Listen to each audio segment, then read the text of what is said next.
Вести на Канал 8. Во Окочани се одржа првата средба на македонско-бугарските партнери од проектот Растеме заедно со екоресурси, финансиран од Европската комисија. Проектот заеднички ќе го работат основните училишта Раде Кратовче од Кочани и Свети Климент Охридски од Пазарџик, Република Бугарија.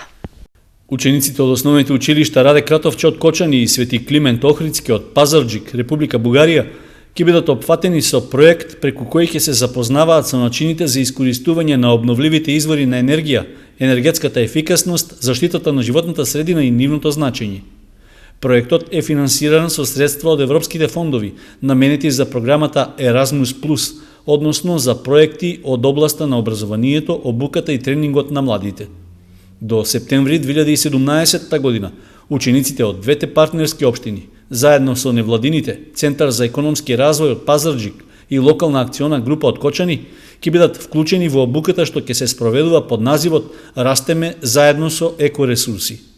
Проектот предвидува две обуки за наставниците од двете пилот училишта, на кои што ќе се развијат иновативни методи за учење, кои понатаму наставниците ќе ги применат во наставата, а се наменети за примената на обновливи извори на енергија, енергетска ефикасност и заштита на природата, односно прилагодена настава за нашите најмали, да ги запознаеме со значењето на екоресурсите во секојдневието.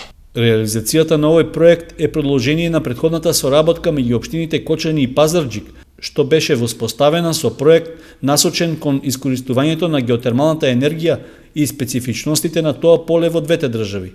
Според бугарските експерти, запознавањето и обуката на најмладите за употребата на обновливите извори на енергија и за енергетската ефикасност е можна важна област. Учениците од најрана возраст треба да добијат сознанија и обука во областа на ефикасното искористување на енергијата, односно да им се објасни дека таа не е неисцрпна и дека нејзината употреба не е безопасна за животната околина, особено оној вид енергија што ние го користиме во секојдневието. Ние имаме искуство на тој план. Нашата агенција има работено на неколку меѓународни и локални проекти поврзани со енергетската ефикасност кај колективните згради, како и за искористување на обновливите извори, како што е производството на пелети, односно енергенс што се добива од дрвени отпадоци. А Бугарија во моментот произведува околу 150.000 тони пелети и нивното искористување бележи сериозен пораст. Во рамки на проектот Растеме заедно со екоресурси, покрај обуките за наставниците и учениците ќе се работи и на развивање стратегија за друг вид соработка меѓу училиштата во двете општини. Невладините организации што се вклучени во проектот пак ќе обезбедат тренинг и подршка во областа на обновливите извори на енергија, енергетската ефикасност, заштитата на природата и примената на отворени едукативни ресурси во наставата. Општина Чешиново Блешево ќе намени 10.000 литри нафта за механизацијата што ќе ги расчистува речните корита и каналите на незината територија. Се најавува дека активностите за чистење ќе започнат за краток период. Општина Чешиново Блешево действува превентивно по лошото искуство со поплавените земјоделски површини и дел од населените места, за што причина беа недоволно исчистените речни корита и канали. Во локалната самоуправа предвиделе да потрошат дизел гориво во вредност од над 500.000 денари, а тоа ќе се употреби за механизацијата што ќе биде ангажирана во расчистувањето на водотеците и нивната околина. Со тоа треба да се отстранат наносите од отпад и земја по речните корита во должина од 3500 метри. Ова треба да ги намали опасностите од поплавување, а ќе се поправат и локалните земјини патишта. Ги знаеме проблемите од минатата година што ги имавме на теренот со поплавите. Ова година порано ќе почнеме, значи во самиот почеток на раната есен, додека не се дојдели обилните дождови, со тоа ќе почнеме чистење на речните корита, воедно тргање на шлјунокот на страната и правење на дополнителни полски патишта, со тоа што ќе ставиме една голема препрека да не имаме наводнување на населените места. Туку ќе бидат офатени Злетовска река, Брегалница, дел од каналите по населените места. Освен чистењето на речните корита и каналите, обврска на фирмата изведувач на работите е и да ја исече и извлече вегетацијата од водотеците, како и да направи порамнување на изнесениот наталожен материјал, при што треба да се формираат насипи покрај бреговите на реките. Според условите во тендерската документација, изведувачот има обврска расчистувањето да го реализира за 20 календарски денови од денот на потпишувањето на договорот. Од локалната самоуправа на Чешиново Облешево велат дека реално е да се очекува целата активност да заврши до крајот на октомври.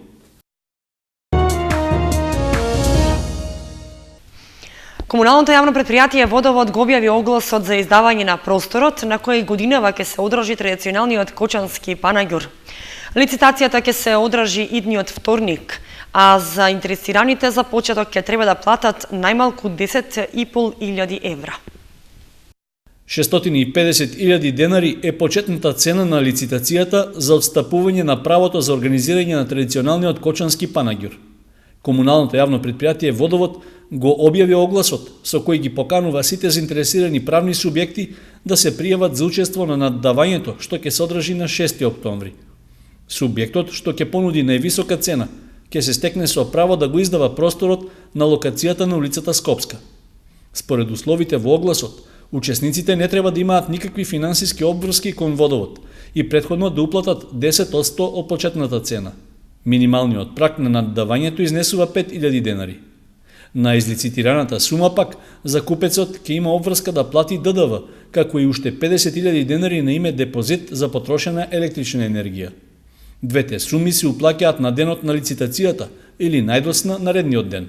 Доколку за наддавањето не се пријават заинтересирани лица или пак истото биде неуспешно, тогаш организирањето на панаѓурот ќе го преземе комуналното предпријатие. Од своја страна, Водовод како закуподавач на просторот има обврска да ја подготви локацијата за непречено организирање на панаѓурот, односно да изврши монтажа на бараки за угостителска дејност, да обезбеди електрична енергија и осветлување на бараките и другите површини на панаѓурот, како и да обезбеди вода и санитарни јазди и редовно да ги чисти отпадоците додека трае манифестацијата.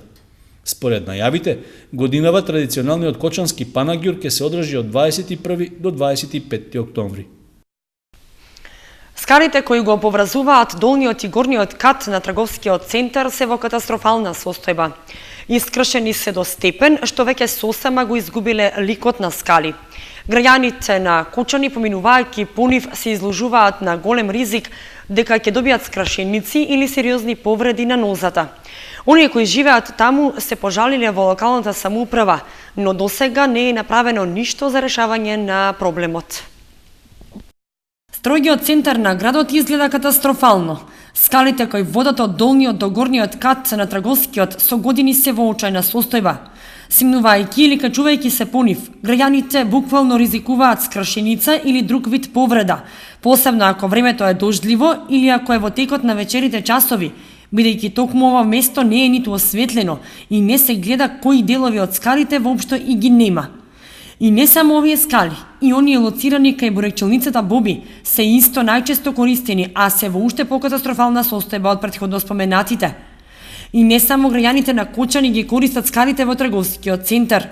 Во текот на летото, градот е преполн со луѓе од други држави, но и сега покрај деновите на Кочанскиот Орис доаѓаат гости од странски држави кои земаат учество на манифестацијата, секојдневно минуваат од тука, па некој може и да печали скрашеница. Но тоа не ги засега одговорните во локалната самоуправа, кои се одговорни за решавање на проблемот, кој со години наназад се провлекува. Освен повозрасните граѓани, често од тука поминуваат и деца, за кои малата невнимателност може да ги чини многу. Често ги користам, кога одам горе да играме на компјутери, кога одиме на роден ден, значи тие се во лоша состојба и може да кога врне дожд може да кои се наводнени, можеме да се лизнеме и да скапеме рака или ног. Дали понекогаш ви е страв дека можете да паднете затоа што се оштетени? Да, понекогаш, кога е лизгаво. Ви внимавате ли на тие степеници? Да. Внимавам. Може човек тука да падне по степеници, све може. Собствениците на дуќаните лоцирани до скалите истакнаа дека секојдневно се сведоци на немили настани кога луѓе паѓаат по овие скали и често се заминуваат со сериозна повреда на нозата. Граѓаните на Кочани прашуваат зошто работите во нашата општина се поставени на тој начин што додека не се случи нешто потрогателно или сериозно, дотогаш не се преземаат мерки апсолутно за ништо. А откако ќе се случи повеќе пати трагедија, тогаш истото прашање може да се најде и на расправа на седница на Совет, и тоа повторно потикнато од советниците од опозицијата. Граѓаните револтирано коментираа дека локалната самоуправа на Кочани треба да биде и на услуга на граѓаните, но тешко дека некој од таму го слуша гласот на народот.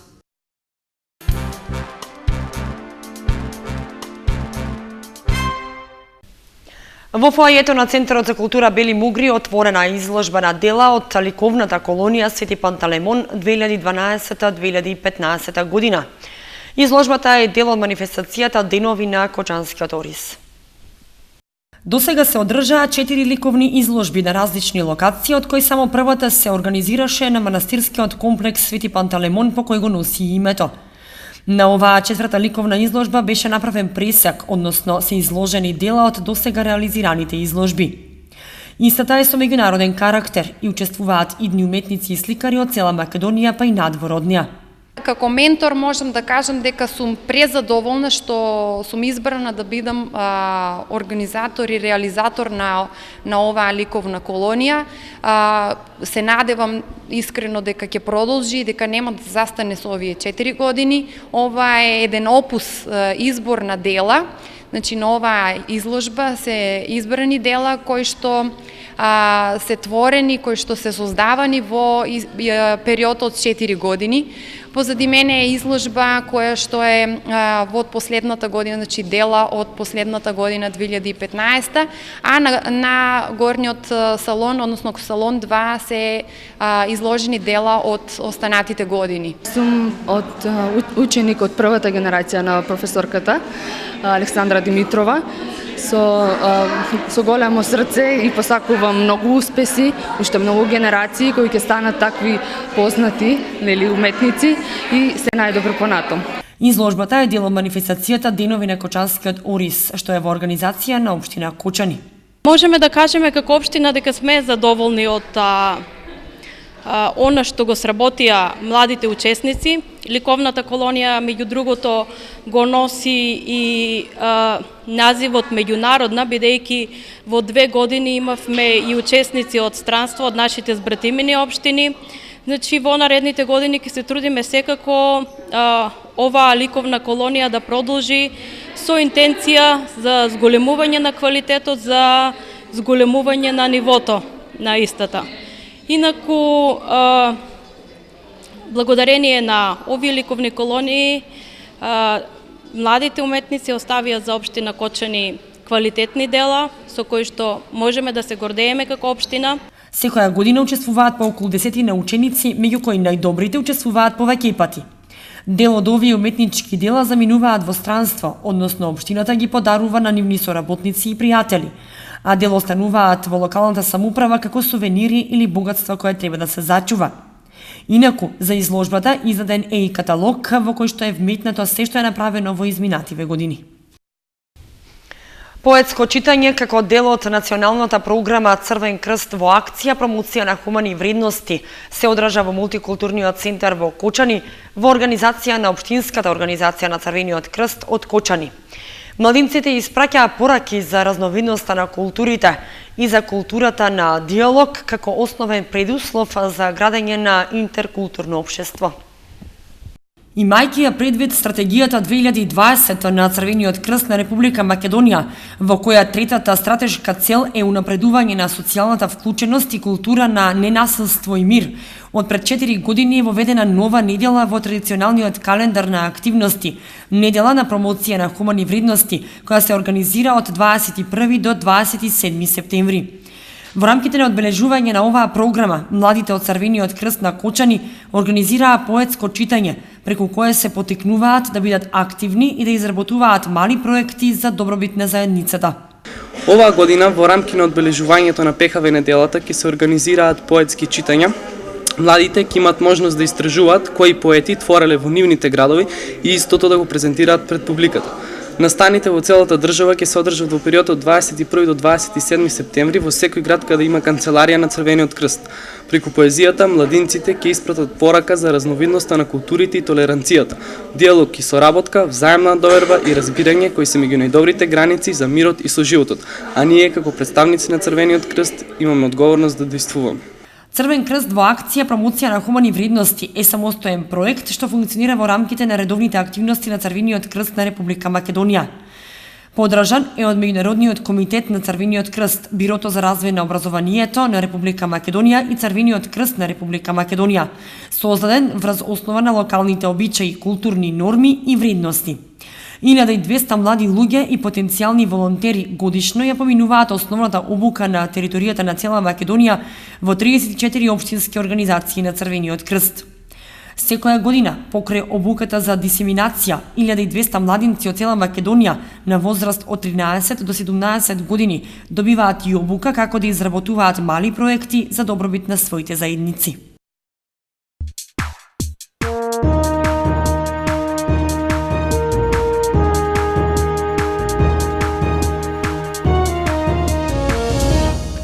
Следуваат информациите од спортот. Фудбалски викенд. Одиграно и редовните кола во третата Лига Исток и првата Македонска фудбалска лига. Осогово е поразен. Слога 1934 ремизираше, а Брегалница забележа победа во Окочани. На Исток ништо ново. Може ли конечно да се констатира дека лошите резултати во серија на Осогово не се случајни, туку се одраз на моментните можности на клубот.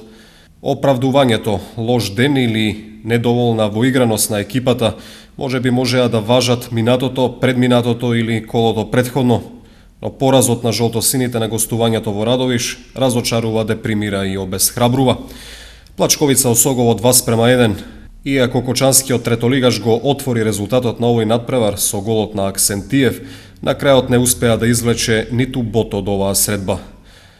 Брегалница Голак покажа дека е тврд орев и на гостувањето против Слога 1934 на градскиот стадион во Виница во рамки на петото коло од третата фудбалска лига Исток обезбеди реми 1:1, полувреме 0:0.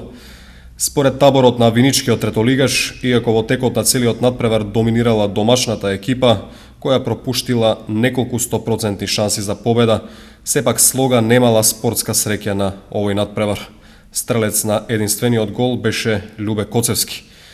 Резултати од петото коло во третата фудбалска лига Исток: Плачковица Осогово 2:1, Слога 1934, Брегалница Голак 1:1, Академија Пандев Напредок Здравје 3:0, Баби Карбинци 3:2, Каменица Сасаов Чеполе 1:2 и Беласица Работник 3:0. По последното коло, Осогово падна на 8-та позиција од табелата со само 4 бода, една победа и едно реми зад Слога 1934, која сега има 5 бода, односно 2 ремија и една победа. По двата пораза пред кочанската публика од Вардар и Младост Царев двор, Брегалница ја забележа првата победа на Никола Мантов над Хоризонт Турново, донесувајќи ја на тој начин првата радост на видно поддржувачки расположената кочанска публика. Головите ги постигнаа Нацев во 11-та, Велковски во 52-та и Здравков во 3-та минута од судиското продолжение од пенал. Надпреварот се одигра на влажен терен и неидеални услови за игра. Комплетни резултати од 8-то коло во првата фудбалска лига: Шкендија Силекс 3:1, Вардар Работнички 2:1, Младост Царев двор Шкупи 0:2 и Металург Ренова 1:0. Со последната победа, Брегалница се искачи на 6-та позиција од табелата со 9 бода, која предводи Шкендија 79 со 21 бод. Пинг-понгарите со прва победа на стартот од првата лига. Каратистот Димитар Јакимов освои злато на Струга Опен со 3 остварени победи во категорија јуниори до плюс 76 килограми. Успешно беше огненото крштевање на пинг-понг клубот Кочани во првата македонска пинг-понг лига. Во рамки на дебитантското коло одиграно на домашен терен, Кочанскиот квартет забележа победа над Дебар Мало со убедлив резултат од 5:0. Ова е одлична увертира на кочанските пинг-понгари, кои минатата сезона завршија како второпласирани во втората лига. Пинг-понг клубот Кучани сезонава е во состав Славе Ефремов, Сашко Тодосиев, Ѓорги Христов и Зоран Христов. Сезонава квалитетот на надпреварите, а со тоа и предизвикот е многу поголем. Првата македонска пинг-понг лига е второ по квалитет надпреварување зад Суперлигата. На националната карате сцена во центарот на случувањата беше традиционалниот карате турнир Струга Open 2015, што се одржа по 12 пат. Најуспешна беше екипата на Форца од Скопје со 26 медали, а потоа следуваа екипите на Дрини од Струга и Фунакоши Гичин од Скопје. Каратистот на Партизан Димитар Јакимов освои злато на овој турнир во својата категорија, потврдувајќи уште еднаш дека е во топ форма и дека истата постојано бележи нагорна линија. На турнирот настапија 300 надпреварувачи од 46 клуба од 6 држави – Македонија, Црна Гора, Албанија, Косово, Србија и Швајцарија. Со прикажаното на овој турнир, голем дел од репрезентативците најавија дека оправдано ќе атакуваат на највисоки дострели со селекцијата на Македонија на светското првенство во Џакарта, Индонезија. Како мотивација плюс за нив доаѓа и предлогот каратето да стане олимписки спорт веќе на Олимпијадата во Токио 2020-та. Имено Организацијскиот комитет за Олимписките игри во 2020 година предложи на Меѓународниот олимписки комитет да го вклучи каратето како дополнителен спорт за следните олимписки игри.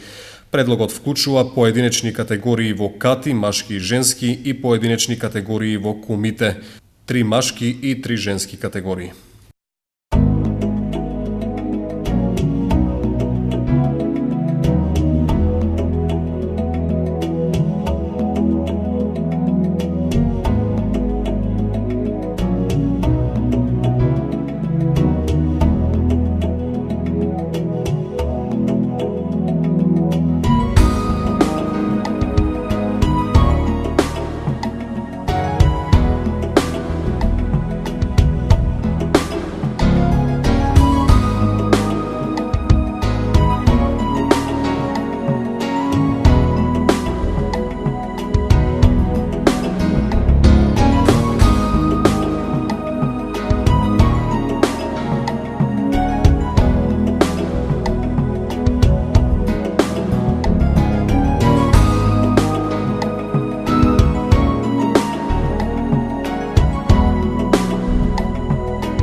Толкова овие вести и повеќе информации имате и на нашата веб страница kanal8.mk.